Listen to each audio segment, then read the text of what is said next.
Hi, lovely student. You are welcome to the SRT Public School. This is Satyam, your science educator. Today we are just going to resume our lesson which we have left today. Today importance of water for plant. ये हमारे topic है importance of water for plant, यानी कि हमारे पौधों के लिए पानी की कितनी महत्वपूर्ण जरूरत है। तो देखते हैं। The water absorb by the roots perform three main function they are follows, यानी कि जो रूट्स के द्वारा पानी के जो अब्जॉर्ब करते हैं, जो वाटर अब्जॉर्ब किया जाता है रूट्स, उसके मेन थ्री फंक्शन होते हैं, यानी कि थ्री कार्य करती है।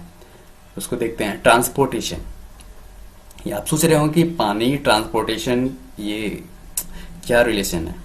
तो importance of water for plants, यानी कि पौधों के लिए पानी कितनी इंपॉर्टेंट है वो चले देखते हैं। तो first, transportation of water. Transportation, water helps in transport of mineral in other substance from one part of the plants to another, यानी कि ट्रांसपोर्टेशन होता है। वाटर क्या करता है कि पौधों में मिनरल्स और अदर सब्सटेंस जो होते हैं उसकी एक भाग से दूसरे भाग में पहुंचाने में मदद करता है। Got it. ट्रांसपोर्टेशन क्या होता है? ट्रांसपोर्टेशन, ठीक है ना, पहुंचाना। तो वाटर क्या करता है? मिनरल्स और अदर सब्सटेंस को पौधे के एक भाग से दूसरे भाग में पहुंचाता है। पानी उसको मदद करती है। वाटर क्या करती है? मदद करती है। देखते हैं फूड प्रोडक्शन, यानी कि वाटर फूड प्रोडक्शन में कैसे मदद कर सकती है।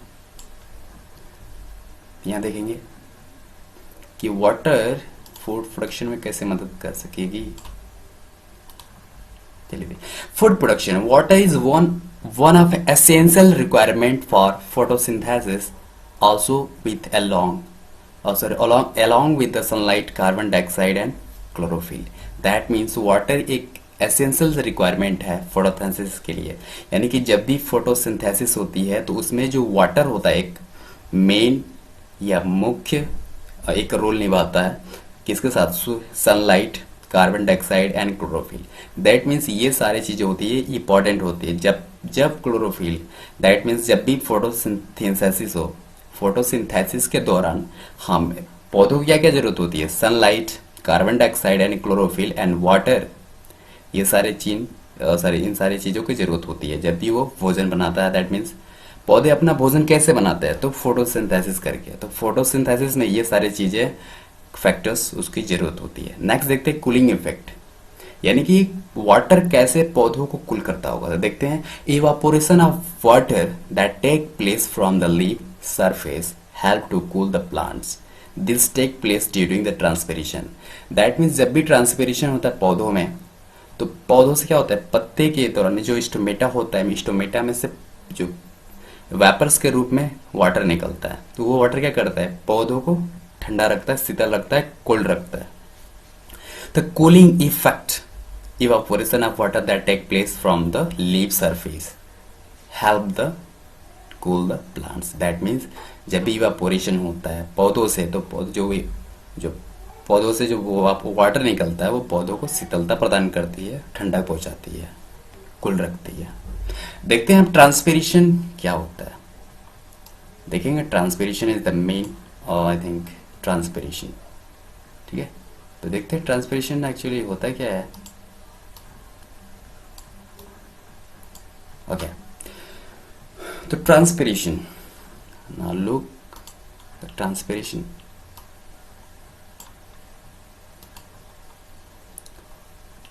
Transpiration.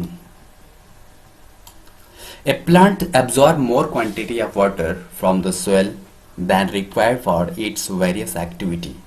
That means जो पौधा होता है वो more quantity of water, यानी कि पानी जो होता है अधिक मात्रा में अब्जॉर्ब करता है मिट्टी से। जितना कि उसकी जरूरत नहीं होती है उससे ज्यादा पानी को अब्जॉर्ब करता है पौधा। The excess water is given out by the plant in the form of water vapor. जो पानी एक्सेस हो जाता है, मतलब जरूरत से जो ज्यादा होता है पानी, वो पानी आउट हो जाता है, बाहर निकलता है। Is given out by the plants in the form of water vapour. वही वाटर वेपर जब निकलता है तो पौधे को शीतलता प्रदान होता है, पौधे को ठंडक पहुंचती है।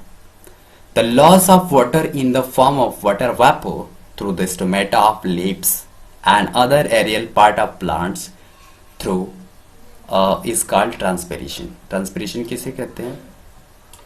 तो देखिए, द लॉस ऑफ वाटर, पानी की जो लॉस होता है in the form of water vapour के रूप में थ्रू द स्टोमेटा। स्टोमेटा कहाँ होता है? तो पत्ते के जो निचला सरफेस होता है उसमें स्टोमेटा पाए जाते हैं और उसी स्टोमेटा से वाटर वेपर निकलता है और पौधे को शीतलता मिलता है। तो लीव्स, जो पत्ता होता है, stomata of leaves and other aerial part of plants is called transpiration. It's always take place again the force of gravity.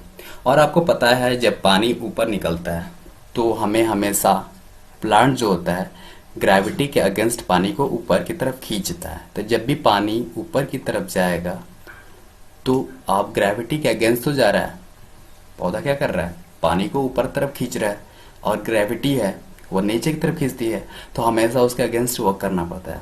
देखिए, there is a relationship between the absorption of water and transpiration. Transpiration और absorption of water में एक relation है।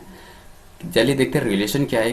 The greater transpiration of, जैसे कि the greater the transpiration the greater is the rate of absorption of water from the soil.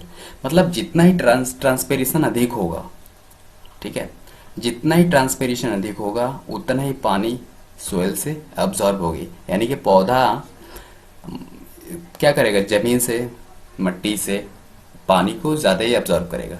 मतलब जितना ही ज़्यादा transpiration होगा, ये डायरेक्ट प्रोपोर्शनल है। क्या है? ग्रेटर ट्रांसपिरेशन, यानी कि जितना ही ट्रांसपिरेशन होगा उतना ही एब्जॉर्बेशन होगा। यानी कि ये दोनों क्या हैं? एक दूसरे से डायरेक्ट प्रोपोर्शनल है। ठीक है, जितना ही ट्रांसपिरेशन उतना ही एब्जॉर्बेशन। तो जितना ही ट्रांसपिरेशन होगा यहाँ पे, greater transpiration the greater is the rate of absorption, उतना ही एब्जॉर्बेशन बढ़ेगा और पानी को मट्टी से उठाकर पौधों में जाएगा। When water is lost through the leaves, जब पानी पौधों के पत्ते से लॉस्ट होता है, निकलता है, तो वहां पे एक suction force is created which pulls of water from the xylem of roots to the stem and then to the lips. तो जैसे ही पानी लॉस होता है, वाटर जब लॉस्ट होता है, किसी लिप्स पत्ते से निकलता है, तो वहाँ एक फोर्स क्रिएट होता है, उसको बोलते हैं suction force is created.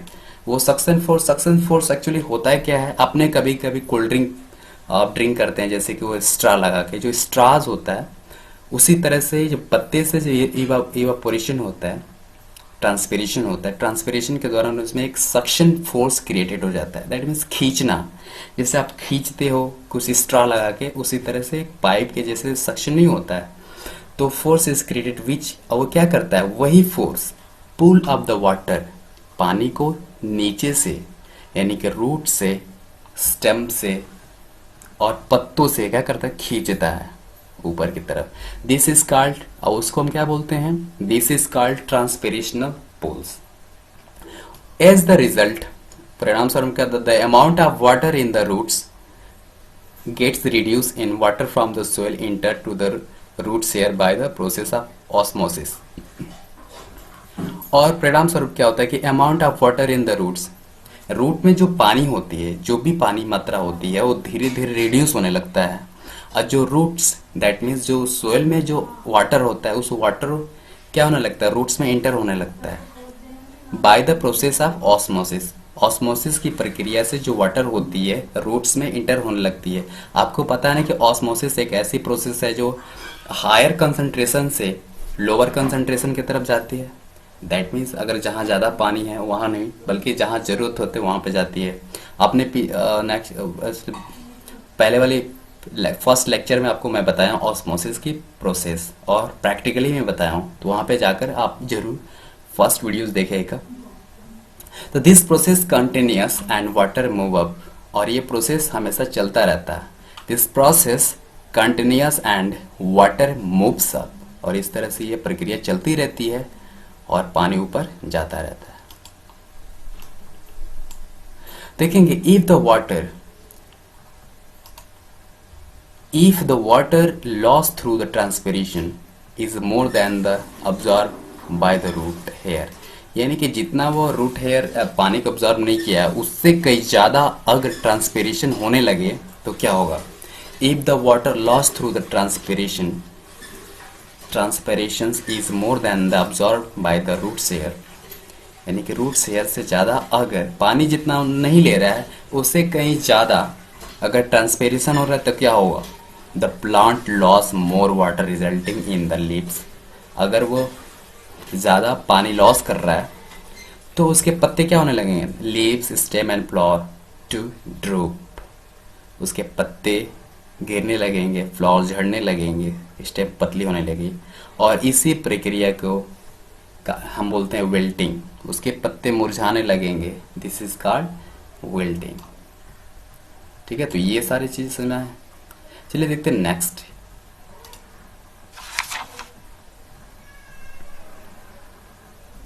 Next chapter में देखते हैं। It's very important. Okay, it's very important.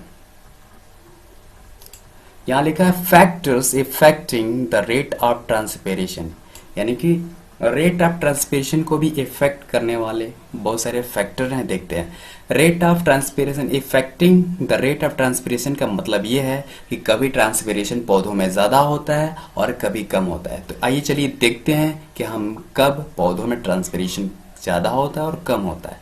The first, there are several factor like temperature.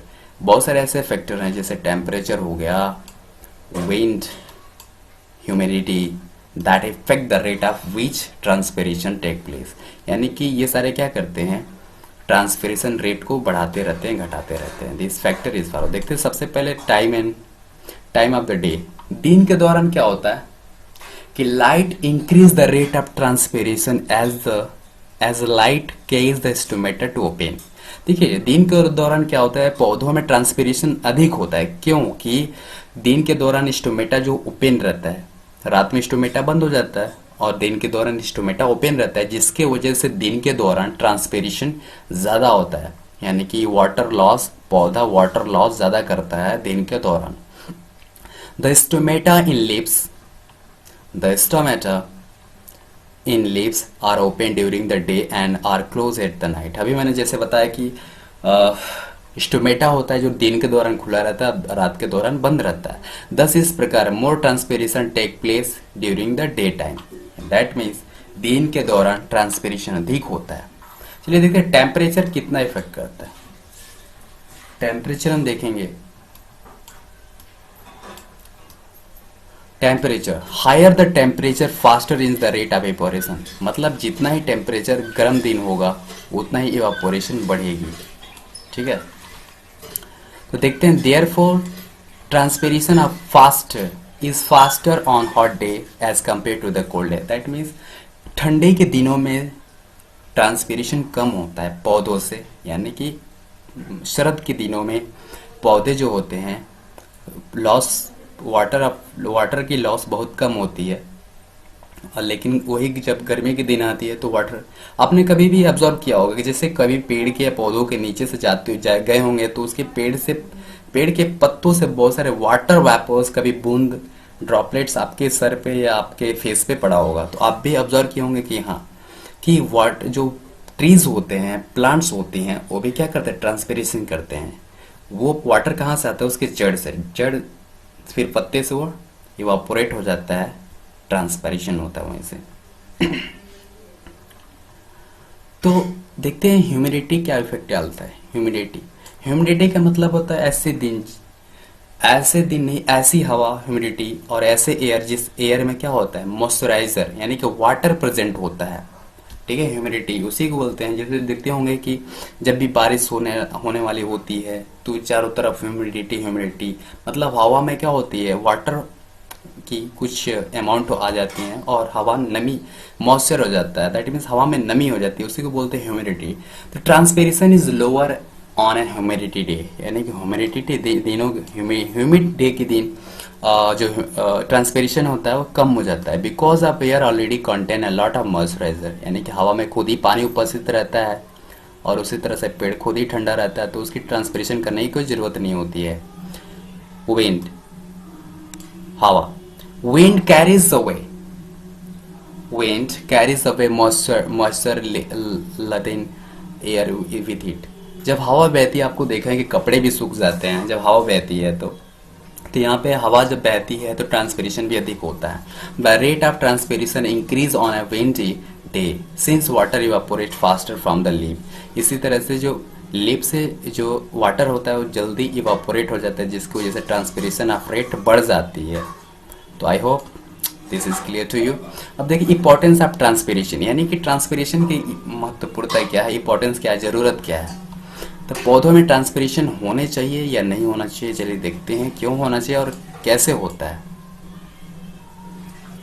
तो let's talk about how to transpiration take place.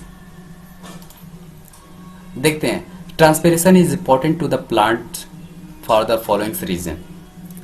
देखिए क्या करता है, कूलिंग इफेक्ट पहले पौधों को ठंडक पहुंचाता है। Transpiration produce a cooling effect on the plant due to the evaporation from water from it. Transportation of food, यानी कि वाट जो ट्रांसपिरेशन होता है बहुत होना जरूरी है, इसी की वजह से भोजन क्या होता है, पहुंचता है। If excess water is not evaporate, अगर वो एक्सेस वाटर इवापोरेट नहीं होता है, यहाँ पे एक्सेस का मतलब होता है अधिक मात्रा में जो पानी होती है, जरूरत से ज्यादा जो पानी होती है, is not evaporated, the cell shape क्या हो जाते हैं, विल डाइल्यूट हो जाते हैं। दैट मीन्स पतला हो जाता। जो सेप है, सेप यहाँ सेप जो टर्म है, सेप मीन्स होता है जूस फ्लूइड, एक प्रकार के फ्लूइड है, जूस है, उसको बोलते हैं सेल सेप। ये क्या होता है, डिल्यूट हो जाता है, पतला हो जाता। अब फर्दर अब्जॉर्बेशन ऑफ फिर आगे चल के एब्जॉर्बेशन नहीं हो पाता। Transpiration thus help in the transport of water in the mineral from the soil to the leaf. और इस तरह से ट्रांसपिरेशन होना बहुत जरूरी है जिससे कि पत्तों तक मिनरल और पानी पहुंच पाता है। ट्रांसपिरेशन की मदद से ही पौधों तक मिनरल और वाटर पहुंच जाता है। अब हम देखेंगे ट्रांसलोकेशन ऑफ फूड होता क्या actually.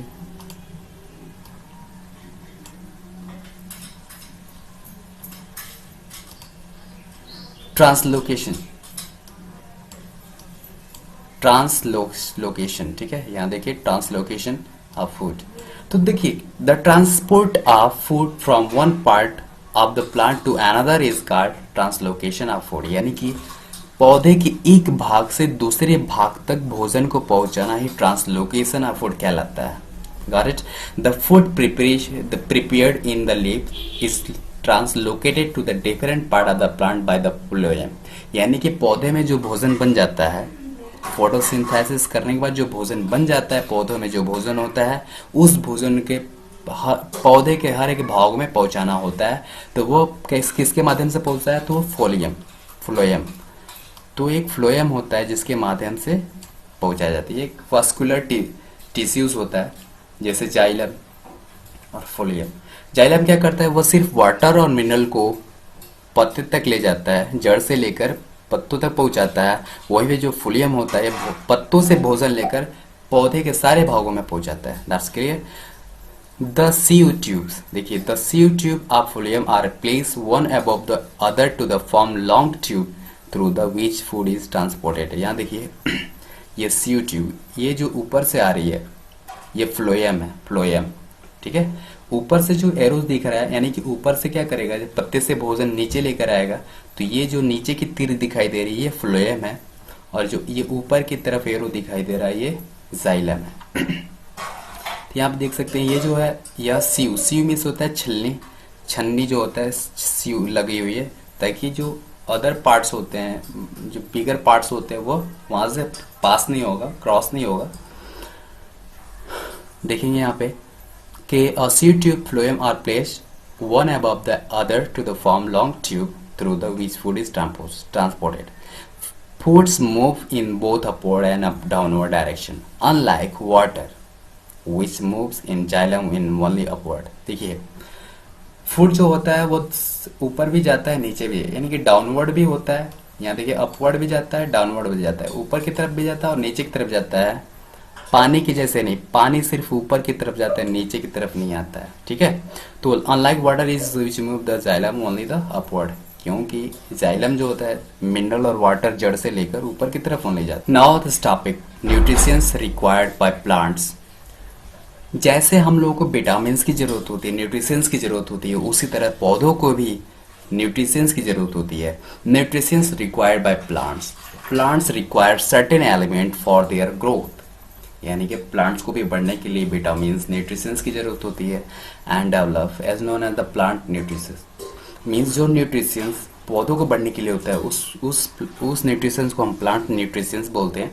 They obtain this material from the soil, वो कहाँ से प्राप्त होता है? तो soil, air, water. Some elements are essential for plants, for example कुछ ऐसे प्लांट्स फॉर एग्जाम्पल जैसे carbon, oxygen, hydrogen, sulphur, nitrogen, phosphorus, potassium, calcium, iron, copper, ये सारे प्लांट्स न्यूट्रिशंस है। Plants are not able to grow normally and complete their life cycle in their absence. अगर इन सब में से किसी का कमी हो जाता है तो पौधा वो अपना विकास नहीं कर पाएगा और वो नॉर्मली ग्रोथ नहीं कर पाएगा। Such elements can not be replace by the one any other element, यानी कि अगर एक की कमी हो जाए तो एक दूसरा जो है उसकी कमी को पूरा नहीं कर सकता है, पौधा हमेशा शॉर्ट कम हो जाएगा। तो essential element are further classified into two categories which are the following, यानी कि इसको भी दो भागों में बांटा गया। एक मैक्रोन्यूट्रिशंस,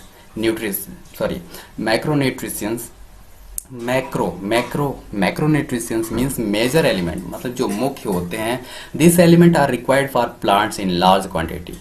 मेजर एलिमेंट मतलब ये जो एलिमेंट्स हैं, ये जो न्यूट्रिशंस है, पौधों को भारी मात्रा में जरूरत होती है, जैसे carbon, hydrogen, oxygen, nitrogen, phosphorus, potassium, magnesium and calcium. और एग्जाम्पल ऑफ मैक्रोन्यूट्रिशंस, ये एग्जाम्पल किसके हैं? तो माइक्रोन्यूट्रिशन। आप देखेंगे माइक्रोन्यूट्रिशंस क्या होता है? जो माइनर एलिमेंट, जो ज़्यादा जरूरत होती है, बट फिर भी this element are required by plant in small quantity, मतलब इस एलिमेंट का जो पौधों को बहुत कम मात्रा में जरूरत होती है, जैसे iron, copper, boron, zinc, magnesium and chlorine. ये माइक्रोन्यूट्रिशंस की एक एग्जाम्पल है। अब देखते हैं कुछ चार्ट हमारे सामने बना हुआ है।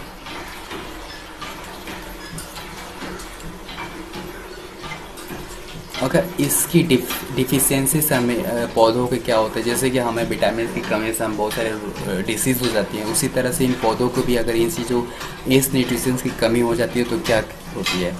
देखिए न्यूट्रिशंस देयर उनके न्यूट्रिशंस, आप देखेंगे न्यूट्रिशंस उनके रोल और प्लांट डिफिशियंसी सिम्टम्स, यानी कि यहाँ पे न्यूट्रिशंस होगा, इस कॉलम में न्यूट्रिशंस हैं, उनके रोल मतलब एक इनके होने से क्या होता है, और यहाँ पे उनके कमी से होने वाली सिम्टम्स उसमें पौधों में क्या दिखाई देगी। तो सबसे देखते हैं नाइट्रोजन बहुत ज़्यादा इंपॉर्टेंट होता है पौधों को, सबसे ज़्यादा इंपॉर्टेंट होती है नाइट्रोजन उनके ग्रोथ के लिए।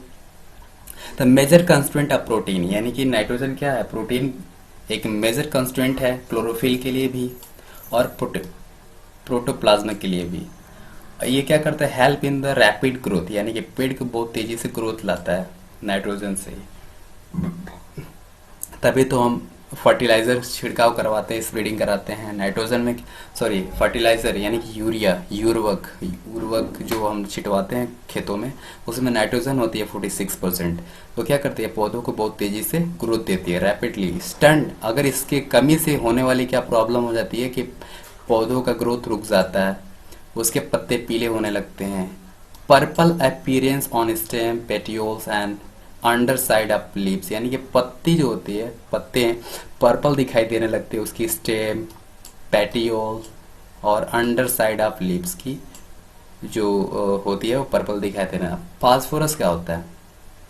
फास्फोरस देखते हैं यहाँ पे, फास्फोरस कंस्ट्रेंट ऑफ सेल, ये constraint of cells membrane and certain protein, मतलब ये क्या करता है? ये सेल मेम्ब्रेन का एक महत्वपूर्ण अंग होता है, जिसमें वर्क करता है सर्टेन प्रोटीन, ये भी कुछ निश्चित प्रोटीन का निर्माण कराता है। और सिंथेसिस ऑफ सेल ऑर्गेनेल्स, और सेल ऑर्गेनेल्स का सिंथेसिस करता है, संश्लेषण करता है। और कन्वर्जन ऑफ लाइट एनर्जी, और जो सूर्य की प्रकाश आती है, लाइट एनर्जी आती है, उसको केमिकल एनर्जी में कन्वर्ट करता है।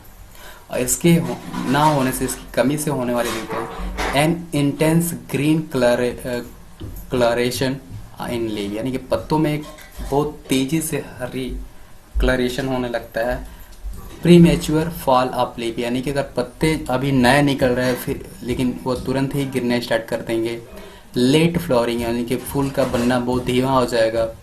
रिटार्ड ग्रोथ, यानी कि ग्रोथ रुक जाएगी ऑफ रूट्स एंड सूट की, ठीक है। इसके फास्फोरस की कमी से जो रूट होता है, जो सूट होता है, उसकी ग्रोथ रुक जाएगी। पोटेशियम देखते हैं, पोटेशियम क्या करता है, कंस्टेंट ऑफ प्रोटोप्लाज्म, ये प्रोटोप्लाज्म का एक मुख्य अंग होता है। Synthesis of carbohydrate and protein, ये कार्बोहाइड्रेट एंड प्रोटीन का एक संश्लेषण करता है। और opening and closing of stomata, यानी कि स्टोमेटा को खुलने और बंद करने में मदद करता है। अगर इसकी कमी से होने वाले रोग क्या है कि विल्टिंग ऑफ लीफ, पत्तियों का क्या होना, मुरझाना, सूखना। No formation of starch grain, यानी कि पत्तों में स्टार्च न बनना। स्टेम बिकम स्लेडर, और पत्ते उनकी स्टेम क्या हो, पतली हो जाना, कमजोर हो जाना, ये सारी चीजें दिखने लगता है।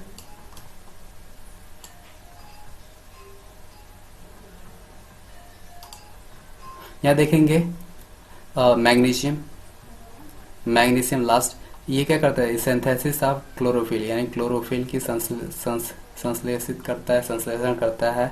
और एसेंशियल फॉर प्लांट्स ग्रो, यानी कि प्लांट्स को बढ़ने के लिए बहुत ज़्यादा इंपॉर्टेंट होता है।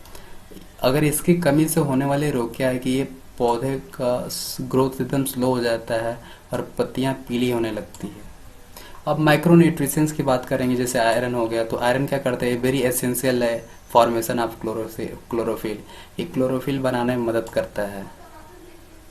और ये अगर ना, इसकी कमी से होने वाले रोग क्या है, पौधों में क्या हो जाता है, तो येलोइंग ऑफ लीव्स, और पत्ते क्या होते हैं, पीले होने लगते हैं। मैग्नीज को देखेंगे, मैग्नीज एक एंजाइम का कंस्टेंट है, बहुत महत्वपूर्ण भाग है। येलोइंग ऑफ लीव, इसकी कमी से पत्ते पीने होने लगती है। स्टंट ग्रोथ, एकदम ग्रोथ रुक जाती है। Experience of discoloured spots on leave, पत्ते में क्या होता है, स्पॉट आने लगते हैं। पत्ते में स्पॉट मतलब होता है दाग धब्बे आने लगते हैं, धब्बा दिखने लगता है, पत्तों में दिखने लगता है। जिंक, जिंक भी बहुत इंपॉर्टेंट है। तो कंस्टिट्यूएंट ऑफ प्लांट्स हार्मोन्स, यानी कि प्लांट्स के हार्मोन्स को वो करता है, plant constituent of plants hormones activate enzyme को एक्टिवेट करता है। और इसकी कमी से होना होता है yellowing of leaves, yellowing of leaves, पत्ते पीले होने लगते हैं और स्टेंट ग्रोथ एकदम रुक जाता है। तो आपका लेसन यही समाप्त होता है। अब आपको मिलेगा आपकी क्वेश्चन एंड आंसर एक्टिविटीज, और उसको करना है आपको। अब मिलेगा आज की चैप्टर आप समाप्त होता है, नेक्स्ट चैप्टर आपकी स्टार्ट होगी in next day. So thank you for being end of this video.